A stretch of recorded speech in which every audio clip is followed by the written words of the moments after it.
Hi,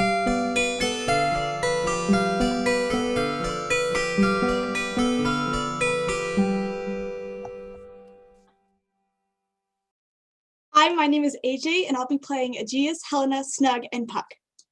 Hi, my name is Rachel. I'll be playing Hermia, Bottom, and Puck. Hi, my name is GJ, and I'll be playing Demetrius, Flute, and Puck. Hi, my name is Aranza. I'll be playing Lysander, Peter, Quince, and Puck. Hello, my name is Colton, and I will be playing Hippolyta, Oberon, Snout, and Puck. Hi, my name is Sierra. Today I will be playing Theseus, Titania, Starveling, and Puck.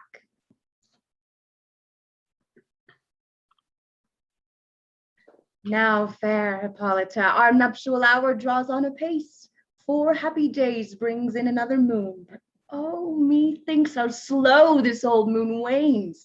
She lingers my desires. 4 days will quickly steep themselves in nights. 4 nights will quickly dream away the time, and then the moon, like to a silver bow, now bent in heaven, shall behold the night of our solemnities. Hippolyta, I wooed thee with my sword, and won thy love doing thee injuries. But I will wed thee in another key, with pomp, with triumph, with reveling. Happy be, Theseus, our renowned Duke. Thanks, good Aegis. What's the news with thee? Full of vexation come I with complaint against my child, my daughter Hermia.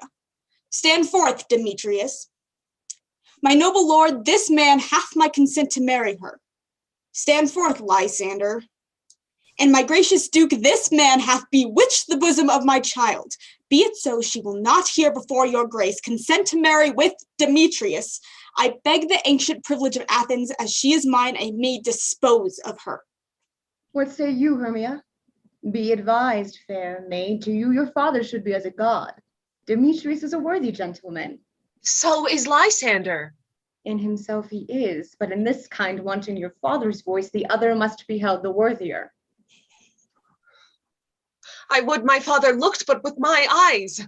Rather, your eyes must with his judgment look. I do entreat your grace to pardon me. I know not by what power I am made bold, but I beseech your grace that I may know the worst that may befall me in this case if I refuse to wed Demetrius.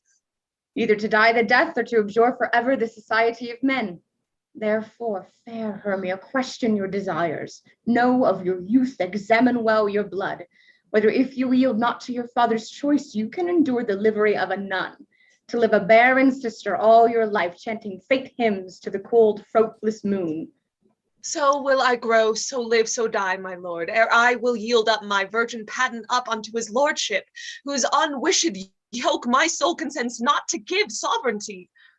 Relent, sweet Hermia, and Lysander, yield thy crazed title to my certain right. You have her father's love, Demetrius. Let me have Hermia's. Do you marry him? Scornful Lysander, true he hath my love, and what is mine, my love shall render him.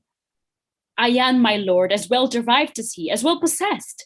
My love is more than his, and which is more than all his boasts can be. I am beloved of beauteous Hermia.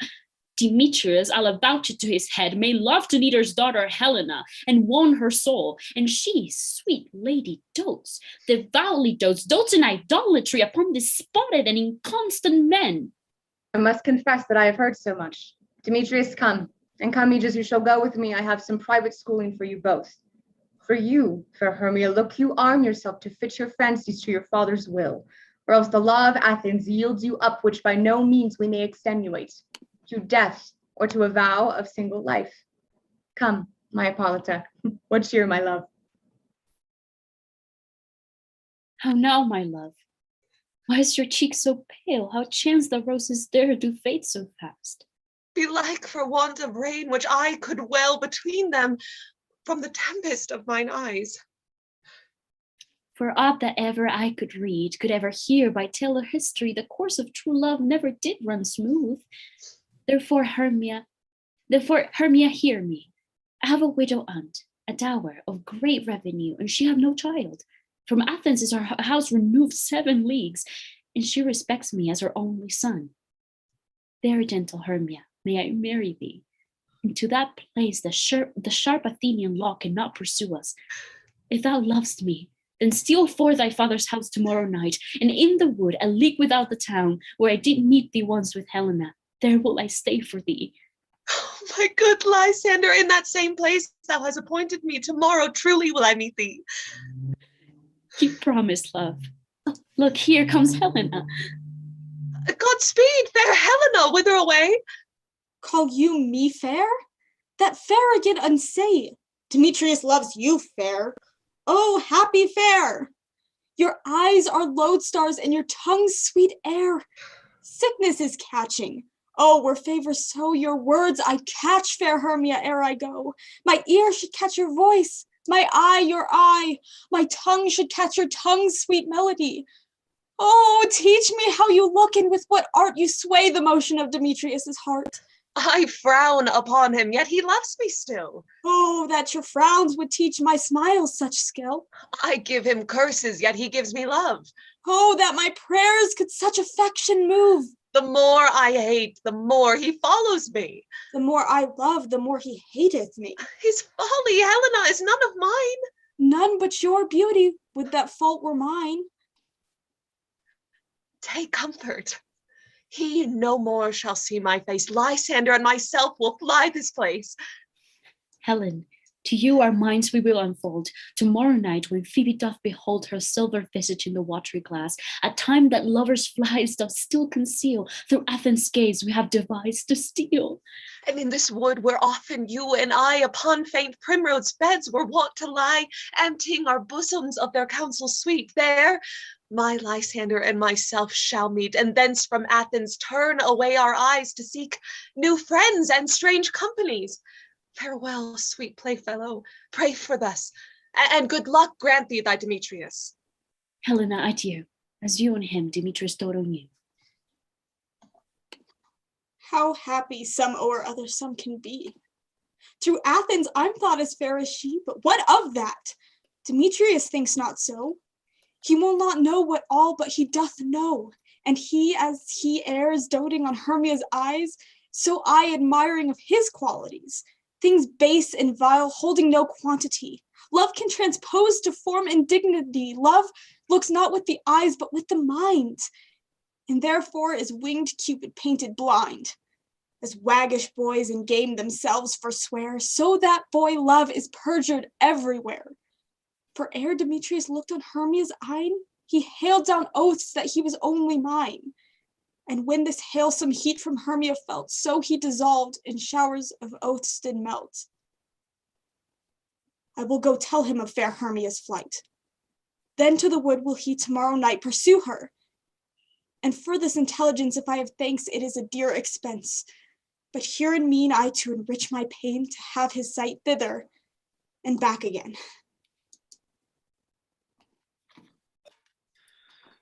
It's all our company here.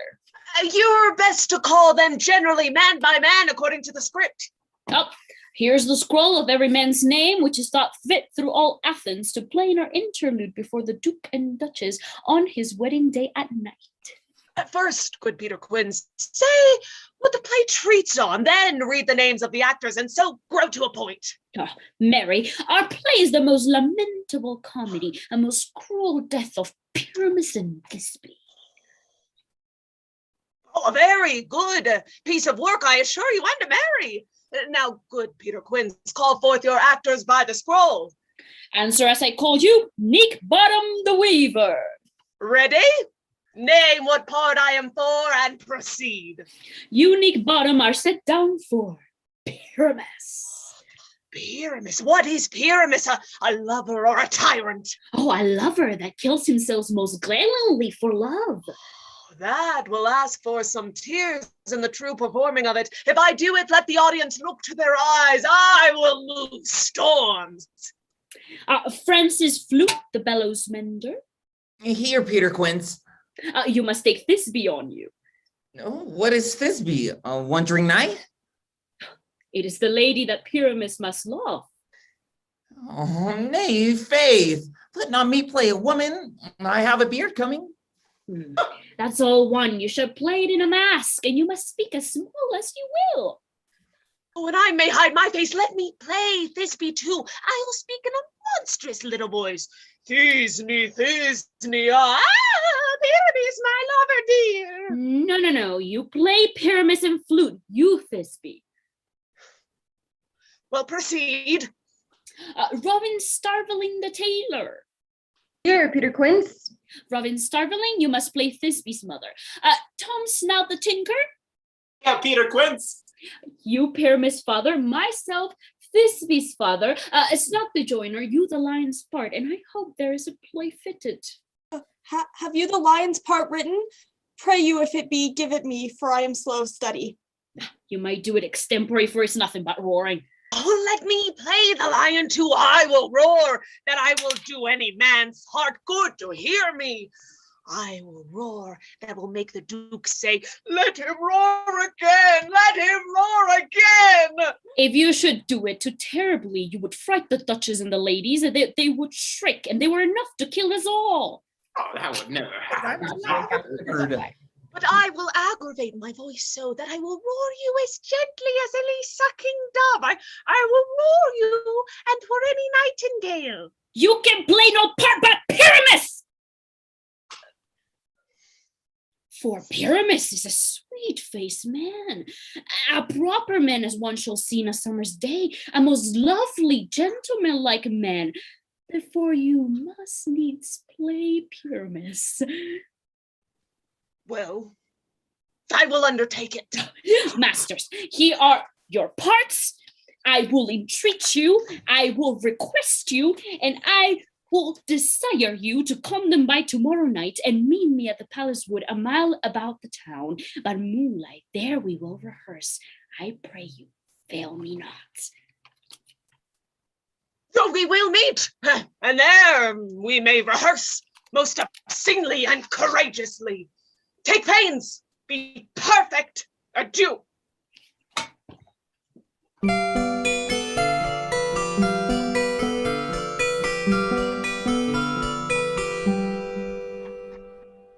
Over hill, over dale, Through brush, through briar, over park, over pale, through flood, through fire.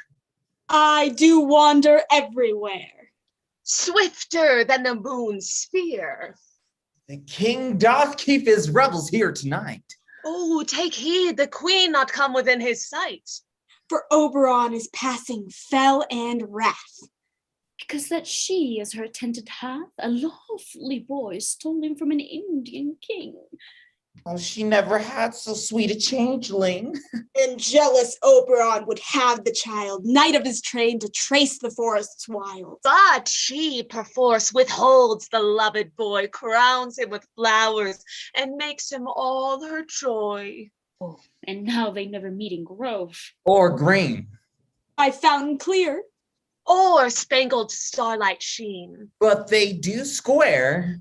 That all their elves for fear creep into acorn cups and hide them there. Ill met by moonlight, proud Titania. What, jealous Oberon? Fairy skip hence, I have forsworn his bed and company. Tarry, rash wanton, am not I thy lord? Then I must be thy lady. But I know when thou wast stolen away from fairyland and in the shape of Corin sat all day, praying on pipes of corn and versing love to amorous Phillida. Why art thou here, come from the farthest steppe of India? But that forsooth the bouncing Amazon, your buskined mistress and your warrior love, to Theseus must be wedded, and you come to give their bed joy and prosperity.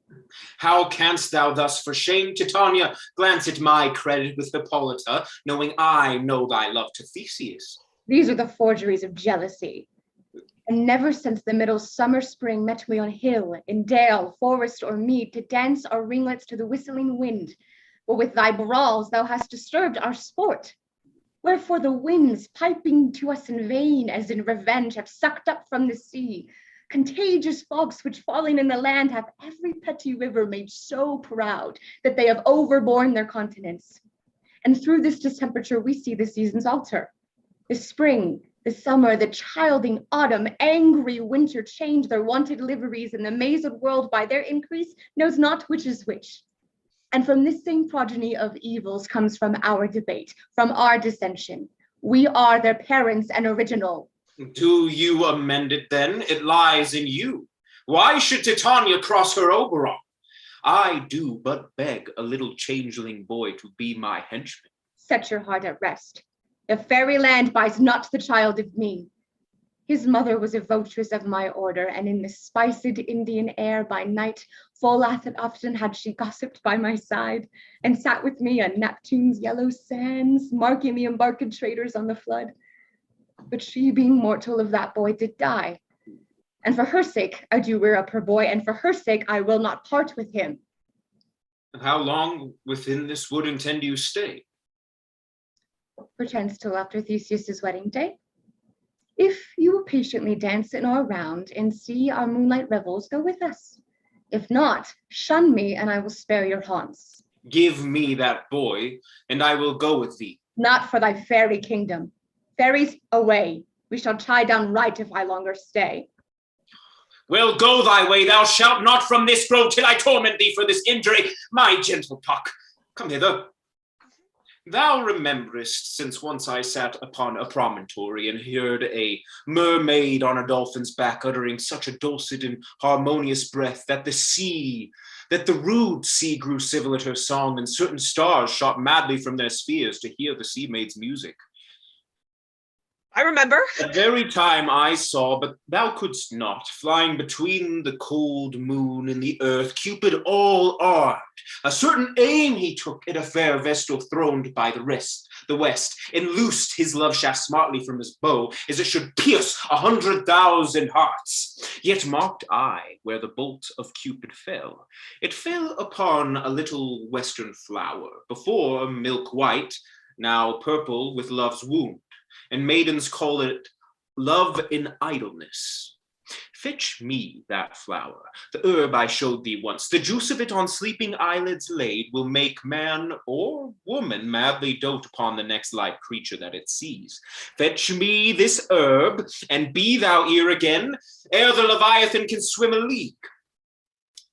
I'll put a girdle around the earth in 40 minutes. Having once this juice, I'll watch Titania when she is asleep and drop the liquor of it in her eyes. The next thing when she waking looks upon, she shall pursue it with the soul of love. And ere I take this charm from off her sight, I'll make her render up a page to me. Oh, but who comes here? I am invisible and will overhear their conference. I love thee not, therefore pursue me not. Where is Lysander and fair Hermia? Thou toldst me they were stolen into this wood. Hence get thee gone and follow me no more. You draw me, you hard-hearted adamant, but yet you draw not iron, for my heart is true as steel. Leave you your power to draw, and I shall have no power to follow you. Do I entice you? Do I speak you fair? Or rather, do I not in plainest truth tell you I do not know where I cannot love you? And even for that do I love thee the more. Tend not too much the hatred of my spirit, for I am sick when I do look on thee. And I am sick when I look not on you. I'll run thee from and hide me in the brakes and leave thee to the mercy of wild beasts. The wildest hath not such a heart as yours. I will not stay thy questions, let me go. Or if thou follow me, do not believe. But I shall do thee mischief in the wood. Aye, in the temple, in the town, and field, you do me mischief. Fie, Demetrius, your wrongs do set a scandal on my sex. We cannot fight for love as men may do. We should be wooed, and we're not made to woo. I follow thee and make a heaven of hell to die upon the hand I love so well. Fare thee well, nymph, ere he do leave this grove. Thou shalt fly him, and he shall seek thy love. Hast thou the flower there, welcome wanderer? Aye, there it is. I pray thee give it me. I know a bank where the wild thyme blows, where ox slips and the nodding violet grows, quite over canopied with luscious woodbine, with sweet musk roses, and with eglantine. There sleeps Titania some time of the night, lulled in these flowers with dances and delight, and with the juice of this, I'll streak her eyes and make her full of hateful fantasies. Take thou some of it, and seek through this grove. A sweet Athenian lady is in love with a disdainful youth. Anoint his eyes, but do it when the next thing he espies may be the lady. Thou shalt know the man by the Athenian garments he hath on. Affect it with some care, that he may prove more fond on her than she upon her love. And look thou meet me ere the first cock crow. Fear me not, lord. Your servants shall do so.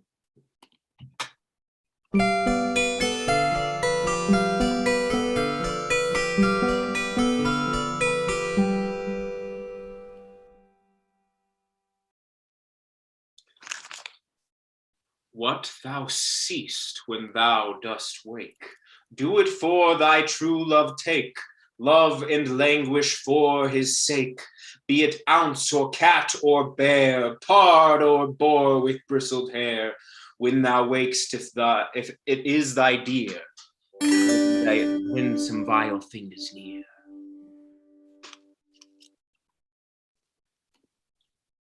Fair love, you fave with wandering in the woods, and to speak troth, I have forgot our way. Will's rest us, Hermia, if you think it good, and tarry for the comfort of the day? Be it so, Lysander. Find you out of bed, for I upon this bank will rest my head. One dwarf shall serve as pillow for us both. One heart, one bed, two bosoms, and one troth. Nay, good Lysander, for my sake, my dear, lie further off yet. Do not lie so near. I mean that my heart unto yours is knit, so that but one heart can you make of it. Two bosoms interchange with one oath, so then two bosoms and a single troth. Then by your side no bedroom me deny, for lying so, Hermia, I do not lie. Lysander riddles very prettily, but gentle friend, for love and courtesy, lie further off in humane modesty. Such separation, as well may be said, becomes a virtuous bachelor and a maid. So far be distant, and good night, sweet friend. Thy love ne'er alter till thy sweet life end. Amen, amen to that fair prayer, say I. And then end life when I end loyalty. Here's my bed. Sleep give thee all his rest. With half that wish, the wisher's eyes be pressed. Through the forest have I gone, but Athenian find I none, on whose eyes I might approve this flower force and stirring love. Oh, night in silence, who is here? Weeds of Athens doth you wear. This is he, my master said, despise the Athenian maid. And hear the maid sleeping sound on the dank and dirty ground. Pretty soul, she durst not lie near this lack love, this kill courtesy. Churl, upon thy eyes I throw all the power this charm doth owe. When thou wakest that love forbid, sleep his seat on thy eyelid. So awake when I am gone, for I must now to Oberon. Say though thou kill me, sweet Demetrius. I charge thee hence, and do not haunt me thus. Oh, wilt thou darkling leave me? Do not so. Stay on thy peril. I alone will go. Oh, I am out of breath in this fond chase. The more my prayer, the lesser is my grace. But who is here? Lysander? On the ground? Dead or asleep? I see no blood, no wound. Lysander, if you live, good sir, awake. And run through fire I will for thy sweet sake. Transparent Helena, nature shows her art through thy bosom makes me see thy heart. Where is Demetrius? Oh, how fit a word that vile name to perish on my sword. Do not say so, Lysander, say not so. What, though he love your Hermia? Lord, what though? Yet Hermia still loves you, then be content. Content with Hermia? No, I do repent the tedious minutes I with her have spent. Not Hermia, but Helena now I love. We will not change a raven for a dove.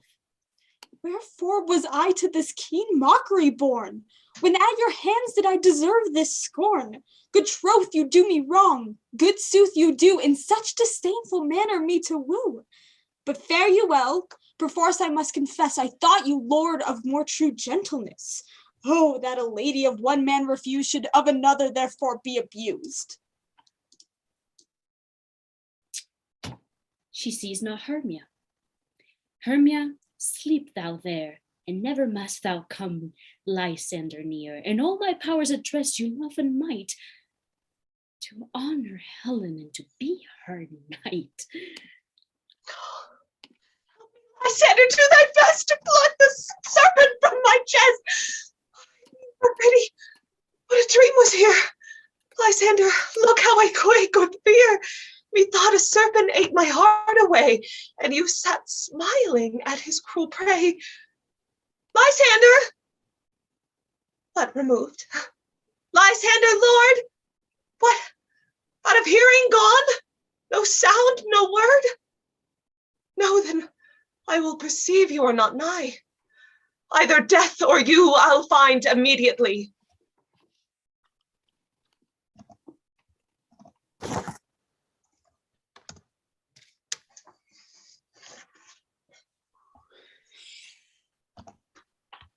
Are we all met?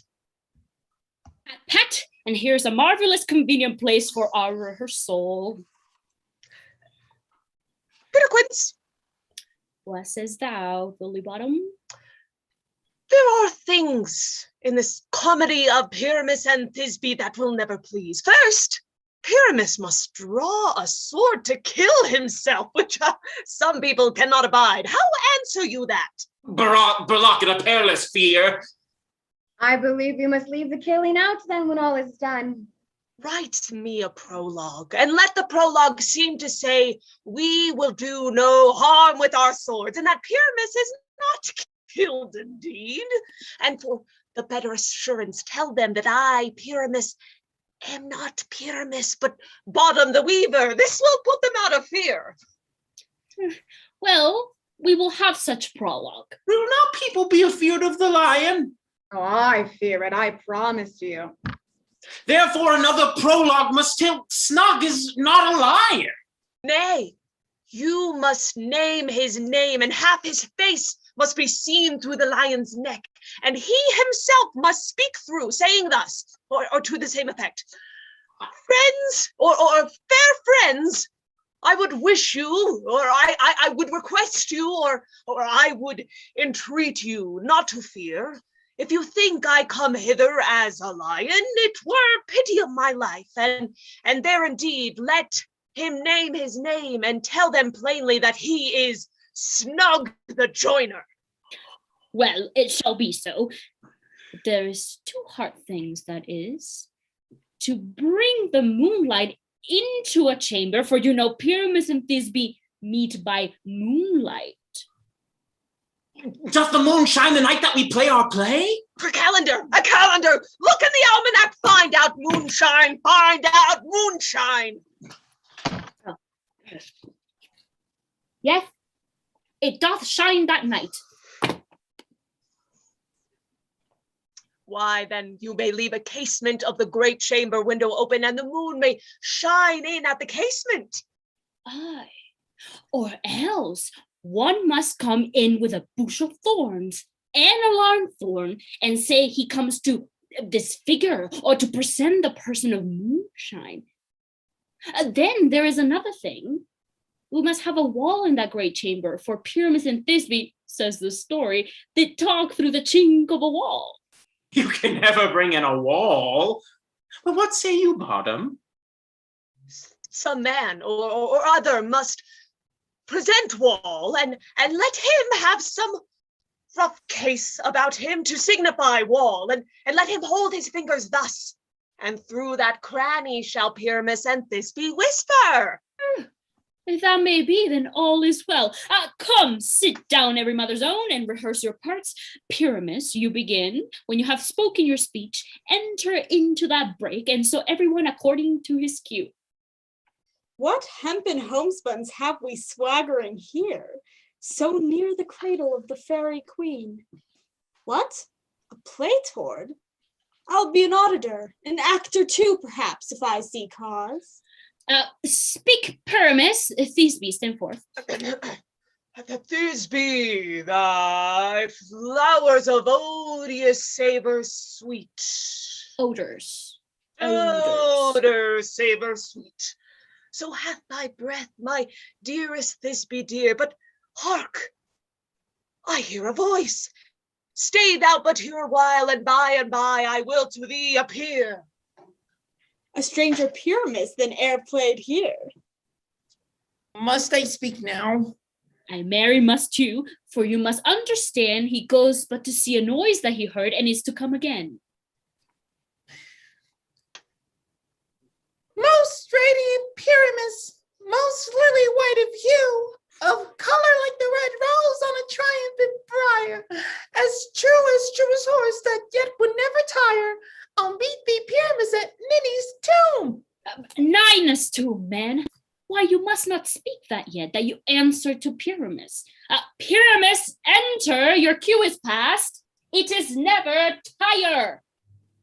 Oh. As true as horse that yet would never tire. If I were fair Thisbe, I were only thine. Oh, monstrous! Oh, strange! We are haunted! Brave masters! Fly masters! Help!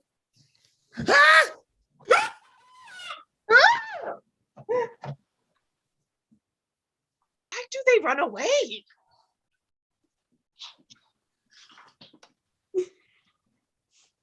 I'll follow you. I'll lead you about around. Through bog, through bush, through brake, through briar. Sometime a horse I'll be. Sometime a hound. A hog. A headless bear. Sometime a fire. And neigh. And bark. And grunt. And roar! And burn. Like horse. Hound. Hog. Bear. At every turn. See their knavery. This is to make an ass of me, to frighten me if they could, but I will not stir from this place, do what they can. I will walk up and down here, and I will sing that they shall hear I am not afraid. You were Romeo, you were throwing pebbles, and my daddy said, stay away from Juliet. And I was crying on the plea, please don't let peace don't go. Angel, wait for my Sally dead. Somewhere we can be alone.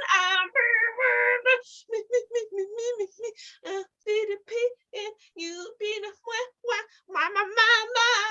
baby, just say yes. I pray thee, gentle mortal, sing again. Mine ear is much enamored of thy note, so is mine eye enthralled to thy shape. And thy virtue perforce doth move me on the first view to swear I love thee. Methinks, mistress, you should have little reason for that. But yet to say, truth, reason, and love keep little company together nowadays. Thou art as wise as thou art beautiful. Not so neither, but if I had wit enough to get out of this wood, I have enough to serve mine own turn. Out of this wood do not desire to go. Thou shalt remain here whether thou wilt or no. I am a spirit of no common rate. The summer still doth tend upon my spate, and I do love thee. Therefore go with me. I'll give thee fairies to attend on thee, and I will purge thy mortal grossness so that thou shalt like an airy spirit go. Come, wait upon him, lead him to my bower. The moon, methinks, looks with a watery eye, and when she weeps every little flower, lamenting some enforced chastity. Tie up my lover's tongue, bring him silently. I wonder if Titania be awaked, then what it was that next came in her eye, which she must dote on in extremity. Oh, here comes my messenger. How now, mad spirit? My mistress with a monster is in love. Near to her close and concentrated bower, while she had with her toil and sleeping hour a crew of patches rude mechanicals that worked for bread upon Athenian stalls, were met together to rehearse a play intended for grey Theseus' nuptial day. The shallowest thick skin of the barren sort, who Pyramus presented in their sport, forsook his scene and enter in a break, when I did him at his advantage take, and ass's null I faked on his head. Anon his Thisbe must be answered, and forth my mimic comes when they him spied as wild geese that the creeping fowler eyes sever themselves and madly seek the sky. So at his side away his fellows fly. I led them on this distracted fear, and left sweet Pyramus translated there. When in that moment so it came to pass, Titania waked and straightway loved an ass. This falls out better than I could devise. But hast thou yet latched the Athenian's eyes with the love juices I did bid thee do? Took him sleeping, that is finished too, and the Athenian woman by his side. Then when he waked, all four she must be eyed. Oh, stand close. This is the same Athenian. Oh, this is the woman, but not this the man. Oh, why rebuke you him that loves you so? Lay breath on so bitter on your bitter foe. Now I but chide, but I should use thee worse, for thou, I fear, hast given me cause to curse. If thou hast slain Lysander in his sleep, being o'er shoes in blood, plunge in deep and kill me too. It cannot be, but thou hast murdered him. So should a murderer look so dead, so grim. So should the murderer look, and so should I, pierced through the heart with your stern cruelty. Yet you, the murderer, looks as bright as clear as yonder Venus in her glimmering sphere. What's this to my Lysander? Where is he? Good Demetrius, wilt thou give him me? I'd rather give his carcass to my hounds. Out, dog! Out, cur! Thou drivest me past the bounds of maidens' patience. Hast thou slain him then? Henceforth never be numbered among men. You spend your passion on a misprized mood. I'm not guilty of Lysander's blood, nor is he dead for aught that I can tell. I pray thee, tell me then that he is well. And if I could, what should I get there for? A privilege. Never to see me more, and from thy hated presence part I. See me no more, whether he be dead or no. There's no following her in this fierce vein. Here, therefore, for a while, I will remain.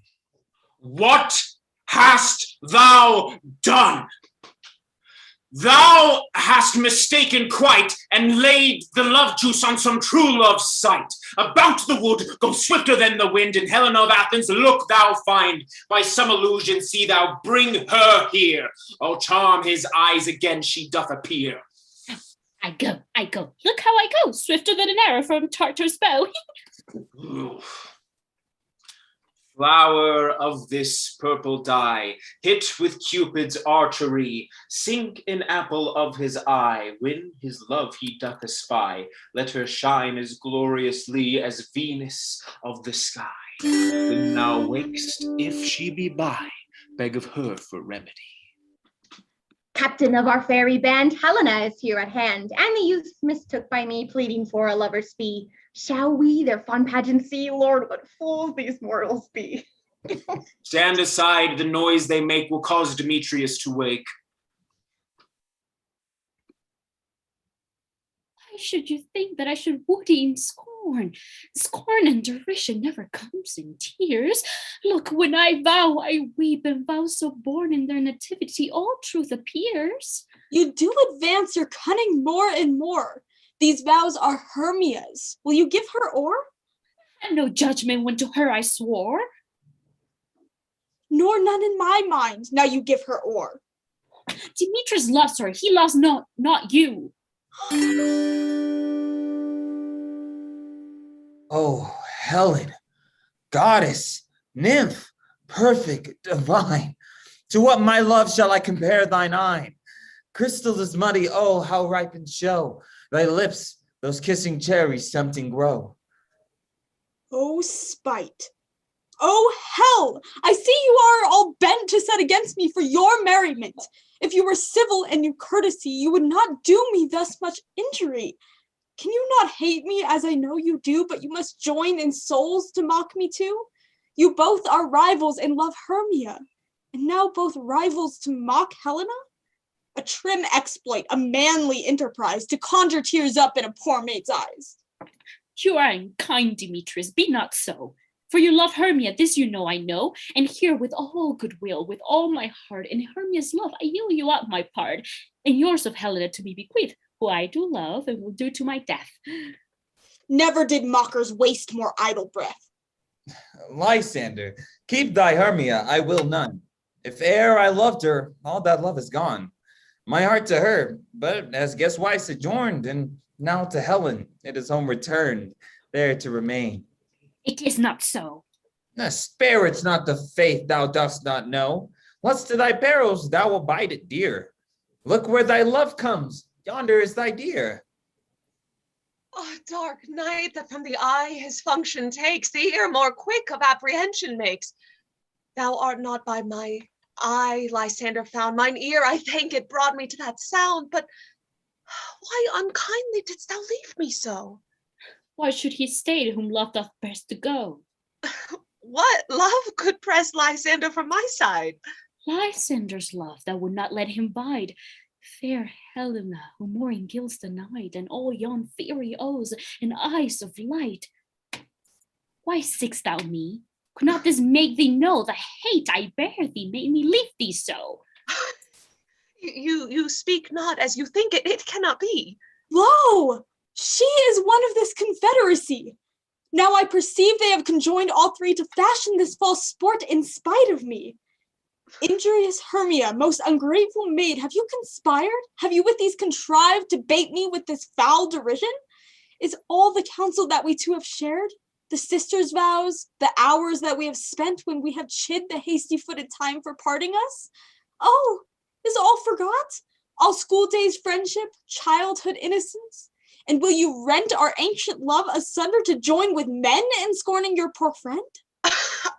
I am amazed, and at your passionate words, I scorn you not. It seems you scorn me. Have you not set Lysander, as in scorn, to follow me and praise my eyes and face? And made your other love, Demetrius, who even but now did spurn me with his foot, to call me goddess, nymph, divine and rare, precious, celestial. Wherefore speaks he this to her he hates? And wherefore doth Lysander deny your love so rich within his soul, but by your setting on, by your consent? I understand not what you mean by this. I do persever. Counterfeit sad looks, make masks upon me when I turn my back, wink each at other, hold the sweet jest up. If you have any pity, grace, or manners, you would not make me such an argument, but fare ye well. 'Tis partly mine own fault, which death or absence soon shall remedy. Oh, stay, gentle Helena. Hear my excuse, my love, my life, my soul, fair Helena. Oh, excellent. Sweet, do not scorn her so. If she cannot entreat, I can compel. Thou canst compel no more than she entreat. Helen, I love thee by my life, I do. I say I love thee more than he can do. If thou say so, withdraw and prove it too. Quick, come. Lysander, whereto tends all this? Oh, hang off, thou cat, thou burble thing, let loose, or I will shake thee from me like a serpent. Why are you grown so rude? What change is this, sweet love? Thy love? I'll loathe that medicine, oh hated poison hence. Do you not jest? Yes, sooth, and so do you. Demetrius, I will keep my word with thee. I would had your bond, for I perceive a weak bond holds you. I'll not trust your word. What? Should I hurt her? Strike her, kill her then. Although I hate her, I'll not harm her so. What can you do me greater harm than hate? Hate me, wherefore? Oh me, what news, my love? Am I not Hermia? Are you not Lysander? Since night you loved me, yet since night you left me. Why then you left me? Oh, the gods forbid it. In earnest, shall I say? Aye, by my life, and never did desire to see thee more. Therefore be out of hope, of question, of doubt. Be certain, nothing truer, 'tis no jest, that I do hate thee and love Helena. Me? You juggler. You canker blossom. You thief of love. What have you come by night and stolen my love's heart from him? Have you no modesty? No maiden shame? No touch of bashfulness? What, will you tear impatient answers from my gentle tongue? Fie, fie, you counterfeit, you puppet, you. Puppet? Why so? That way goes the game. Now I perceive that she hath made compare between our stature. She hath erred her height, and with her personage, her tall personage, her height, forsooth, she hath prevailed with him. Well, and are you grown so high in his esteem because I am so dwarfish and so low? How low am I, thou painted maypole? Speak! How low am I? I am not yet so low that my nails can reach until the eyes. Ah, I pray you, though you mock me, gentlemen, let her not hurt me. You perhaps may think because she is something lower than myself that I can match her. Lower? Hark again! Good Hermia, do not be so bitter with me. I evermore did love you, Hermia, did ever keep your counsels, never wronged you. Save that in love unto Demetrius, I told him of your stealth into this wood. He followed you, for love I followed him, but he hath chid me hence and threatened me to strike me, spurn me, nay, to kill me too. And now, so you will let me quiet go to Athens, will I bear my folly back. Let me go. Why get you gone? Who is that hinders you? Foolish heart that I leave here behind. What, with Lysander? With Demetrius. Be not afraid, she shall not harm thee, Helena. No, sir, she shall not, though you take her part. Oh, when she is angry, she is keen and shrewd. She was a vixen when we went to school, and though she be but little, she is fierce. Little again? Nothing but low and little. Why will you suffer her to flout me thus? Let me come to her. Get you gone, you dwarf, you minimus of hindering not grass made, you bead, you acorn. You are too officious in her behalf that scorns your services. Let her alone speak not of Helena, take not her part. Now she holds me not. Now follow if thou darest, to try whose right or thine or mine in mosting Helena's.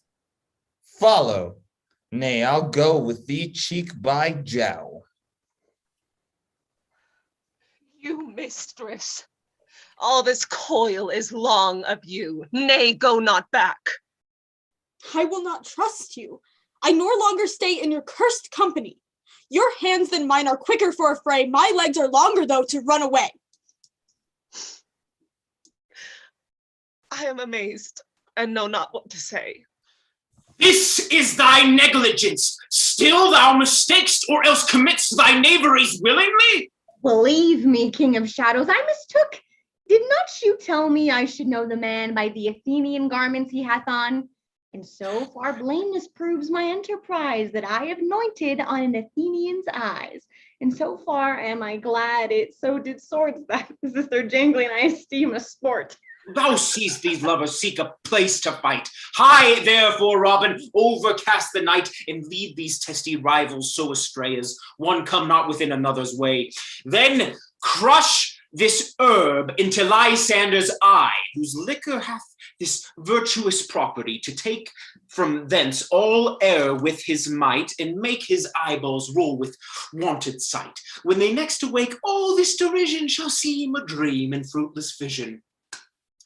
While eyes in this affair do thee employ, to my king, and beg her Indian boy, and then I will her charmed eye release from monster's view, and all things shall be peace. Oh, my fairy lord, this must be done with haste, for night swift dragons cut the clouds full fast, and yonder shines Aurora's harbinger. Echoes approach, ghosts wandering here and there, troop home to churchyards. Damned spirits all already to their wormy beds are gone. But we are spirits of another sort. I, with the morning's love, have oft made sport. But notwithstanding haste, make no delay. We may effect this business yet ere day. Up and down, I will lead them up and down. I am feared in field and town. Goblin lead them up and down. Oh, here comes one. Where art thou, proud Demetrius? Speak thou now. Here, villain, drawn and ready. Where art thou? I will be with thee straight. Follow me then to plainer ground. Lysander, speak again. Thou runaway, thou coward, art thou fled? Speak in some bush. Where dost thou hide thy head? Thou coward, art thou bragging to the stars, still in the bushes that thou look'st for wars, and will not come? Come, Requiem, come, thou child. Yeah? Art thou there? Follow my voice. We'll try no manhood here. He goes before me and still dares me on. When I come where he calls, then he's gone. Fallen am I in dark uneven way, and here will rest me. Come, thou gentle day.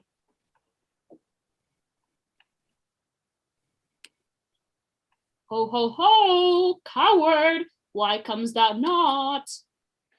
Bide me as thou darest, for well I what thou runst before me, shifting every place, and darest not stand nor look me in the face.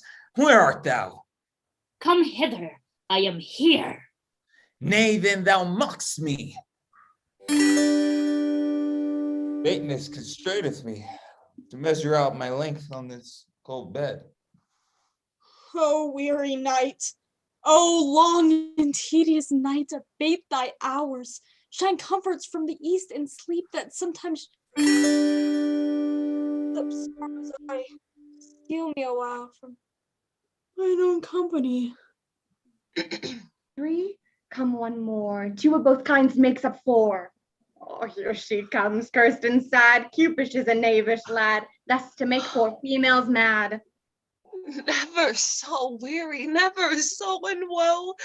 I can no further crawl, no further go. Here will I rest me till break of day. Heaven shield Lysander if they mean a fray. On the ground, sleep sound. I'll apply your eye, gentle lover, remedy.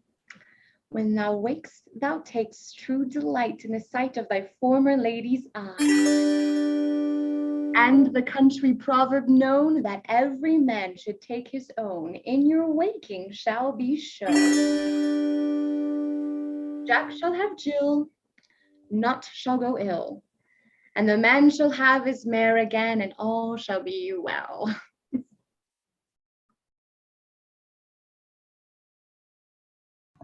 Y'all take me somewhere we can be alone. I'm up, you be the prince and I'll be the princess. It's a love story, baby. Just say yes. I had to say yes. Come sit thee down upon this flowery bed, while I thy amiable cheeks do coy, and stick musk roses in thy sleek smooth head, and kiss thy fair large ears, my gentle joy. What, wilt thou hear some music, my sweet love? I have a reasonable good ear in music. It's a love story, baby. Just say yes. Sweet love, what thou desirest to eat. Methinks I have a great desire to a bottle of hay. Good hay hath sweet, hay hath no fellow. I have a venturous fairy that shall seek the squirrel's hoard and fetch thee new nuts. I pray you let none of your people stir me. I an exposition of sleep come upon me. Sleep thou, and I will wind thee in my arms. Soft doth the woodbine and the sweet honeysuckle gently entwist. The female ivy so enrings the barkly fingers of the elm. Oh, how I love thee, how I dote on thee. Welcome, good Robin. Seest thou this sweet sight? Her dotage now I do begin to pity, for meeting her of late behind the wood, seeking sweet savours for this hateful fool. I then did ask of her for her changeling child, which straight she gave me, and her fairy sent to bear him to my bower in fairyland. And now I have the boy. I will undo this hateful imperfection of her eyes. Be as thou wast wont to be. See as thou wast wont to see. Dian's bud or Cupid's flower hath such force and blessed power. Now, my Titania, wake you, my sweet queen. My Oberon, oh, what visions have I seen? Methought I was enamored of an ass. There lies your love. Oh, how came these things to pass? Silence a while. Robin, take off this head. Sound music. Come, my queen, take hands with me and rock the ground whereon these sleepers be. Fairy king, attend and mark. I do hear the morning lark. Then my queen in silence said, trip we after the night shade. We the globe can compass soon, swifter than the wandering moon. Come, my lord, and in our flight tell me how it came this night that I sleeping here was found with these mortals on the ground.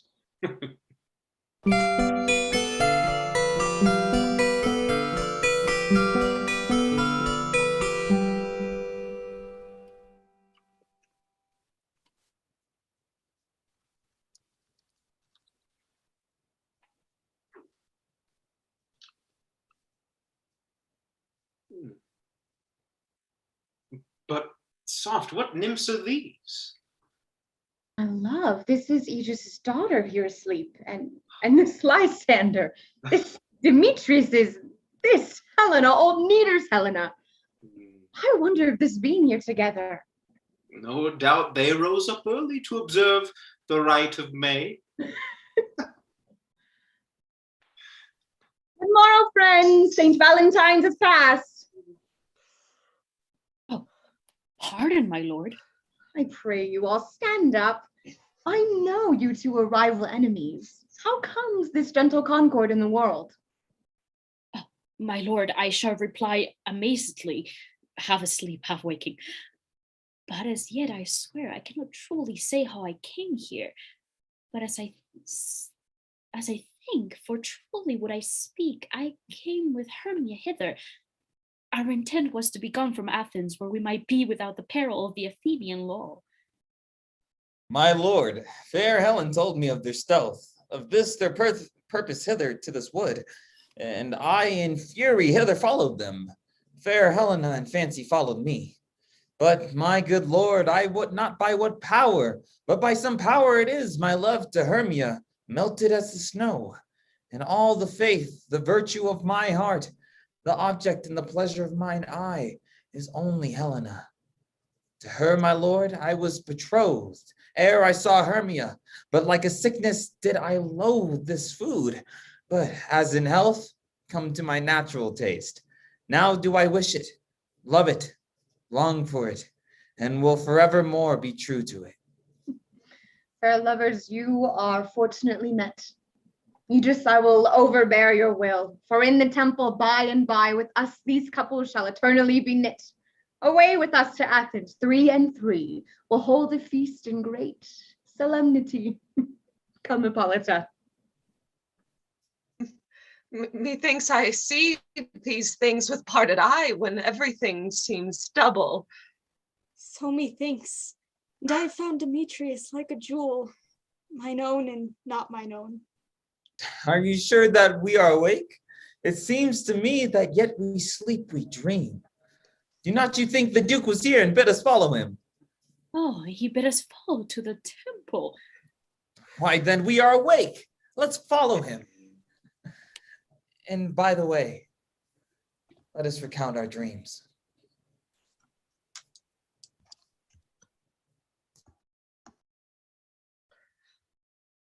When my cue comes, call me and I will answer. Hey, hey ho. The bellows mender? Snout the tinker? Starveling? God's my life, I have had a most rare vision. I had a dream. Ask the wit of man to say what my dream was. Man is but an ass if you go about to expound his dream. Methought I was. There is no man can tell what. Methought I was. Methought I had. But man is a patched fool if he will offer what to say. Methought I had. The eye of man hath not heard. The ear of man hath not seen. Man's hand is not able to taste, his tongue to conceive, nor his heart to report what my dream was. I will get Peter Quince to write a ballad of this dream. It will be called Bottom's Dream, because it hath no bottom. And I will sing it in the latter end of the play before the Duke. Have you sent to Bottom's house? Is he come home yet? He cannot be heard of. Out of doubt, he is transported. If he come not, then the play is marred. It goes not forth, doth it? Masters, the Duke is coming from the temple, and there is 2 or 3 lords and ladies more married. If our sport had gone forward, we had all been made men. Where are these lads? Oh, sweet. Where are these hearts? Masters, I am to discourse wonders, but ask me not what, for if I tell you, I am no true Athenian, but I will tell you everything as it fell out. Oh, let us hear, sweet Bottom. Not a word of me. All I will tell you is that our play is preferred. No more words. Away. Go away.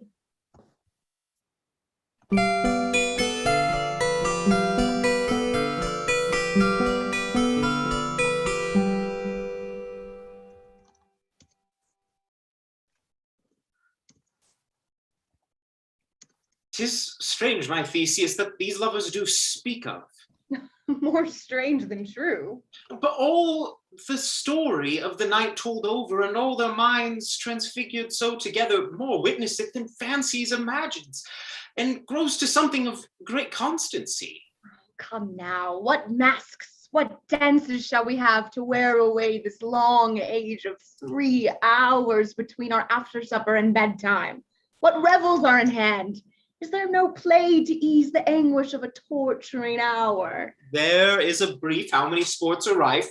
Make a choice of which we will see first. The battle with the centaurs, to be sung by an Athenian eunuch to a harp. Well, none of that. The riot of the tipsy bacchanals, tearing the Thracian singer in their rage. That is an old device. A tedious, brief scene of young Pyramus and his love Thisbe, very tragical mirth. Merry and tragical. Tedious and brief. That is hot ice and wondrous strange snow. And we will hear it.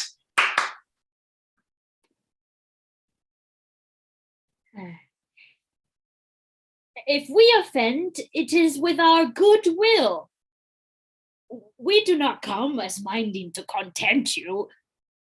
Our true intent is all for your delight. We are not here that you shall here repent you. The actors are at hand, and by their show you shall know all that you are like to know.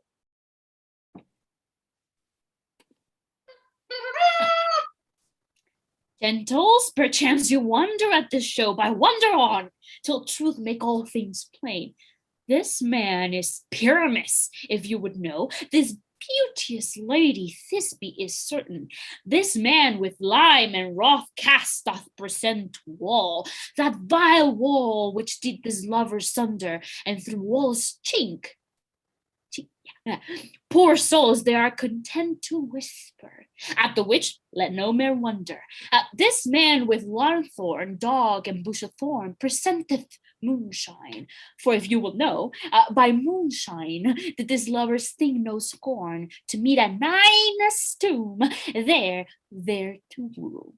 This grisly beast, which Lion hath by name, the trusty Thisbe coming first by night, did scare away, or rather did affright, and as she fled, her mantle did she fall, which Lion vile with bloody mouth did stain. Anon comes Pyramus, sweet youth and tall, and find he's Thisbe's mantle slain. Red with bloody, blameful blade, he bravely broached his boiling bloody breast, and Thisbe, tearing in ball very shade, his dart drew and died. For all the rest, let Lion, moonshine, wall, and lovers twain allege this course, while here they do remain. In this same interlude, it doth befall that I, one Snout by name, present a wall, and such a wall as I would have you think, that had in it a crannied hole, or chink, through which the lovers, Pyramus and Thisbe, did whisper often very secretly, and this the cranny is, right and sinister, through which the fearful lovers are to whisper. Oh, grim-looked night, oh, night with hue so black, oh, night, whichever art when day is not, oh, night, alack, alack, alack.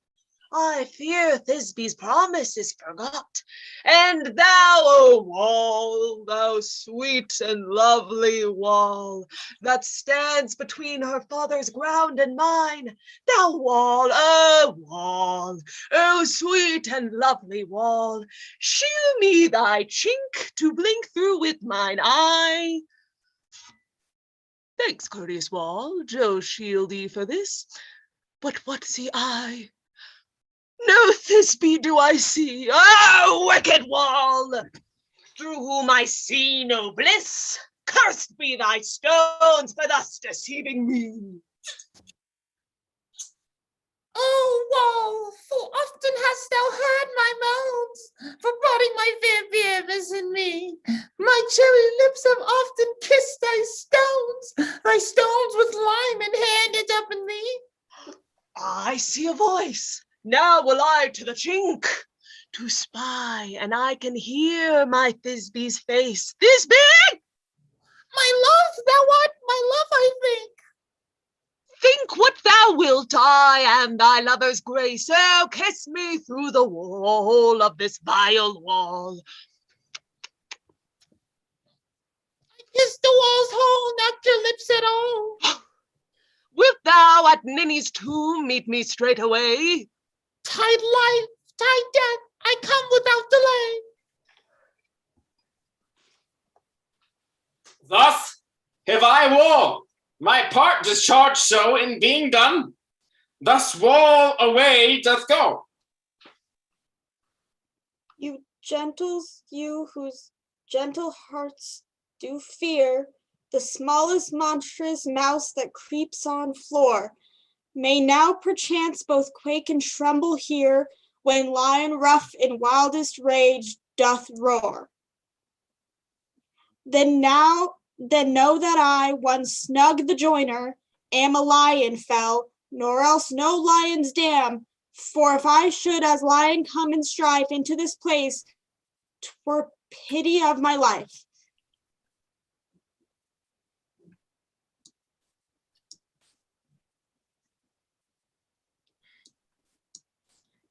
This lanthorn doth the horned moon present. This lanthorn doth the horned moon present. Myself, the man in the moon, doth seem to be. Proceed, moon. All I have to say is to tell you that the lanthorn is the moon. I, the man in the moon, this thorn bush, my thorn bush, and this dog, my dog. This is old Ninny's tomb. Where is my love? Oh, roar!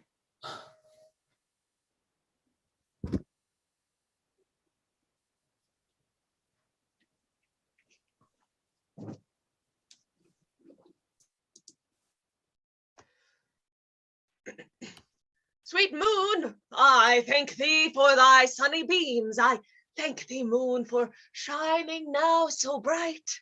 For by thy gracious golden glittering beams I trust to taste of truest Thisbe's sight. But stay, O spite, but mark, poor knight, what dreadful dole is here. Eyes, do you see? How can it be? Oh, dainty duck! Oh, dear! Thy mantle good! What? Stained with blood! Approach you, furies fell! Oh, fates, come, come! Cut, thread, and thrum, quill and crush, conclude and quell. Oh, wherefore, nature, didst thou lion's frame?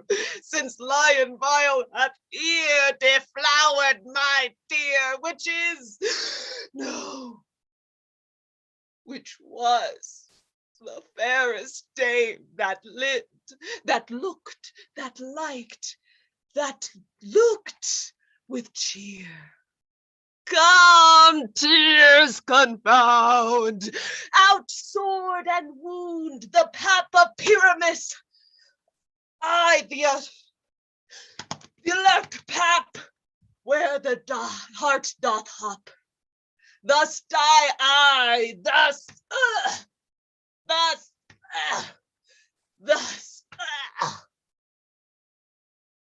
Now am I dead, now am I fled, my soul is in the sky. Tongue, lose thy light, moon, take thy flight. Now die, die, die, die, die.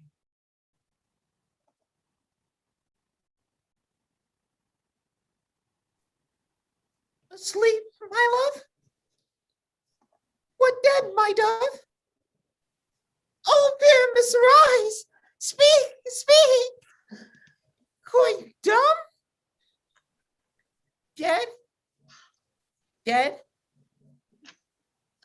The tomb must cover thy sweet eyes. These lily lips, this cherry nose, this yellow cowslip cheeks are gone, are gone. Lovers make moan. His eyes were green as leeks. No, sisters, thee, come to me. With hands as pale as milk, lay them in gauze that you have sure with shears as thread of silk. Tongue not a word. Come, trusty sword. Come, blade, my breast in brew. And farewell, friends. Thus this be ends. Adieu. Adieu. Adieu. Moonshine and Lion are left to bury the dead. Aye, and Wall too. Oh, no, I assure you the wall is down the part of their fathers. Will it please you to see the epilogue? No epilogue, I pray you, for your play needs no excuse. Never excuse, for when the players are all dead, there need none to be blamed. Very notably discharged. Oh, the iron tongue of midnight hath told 12. 'Tis almost fairy time. Sweet friends, to bed. A fortnight hold we this solemnity. In nightly revels and new jollity.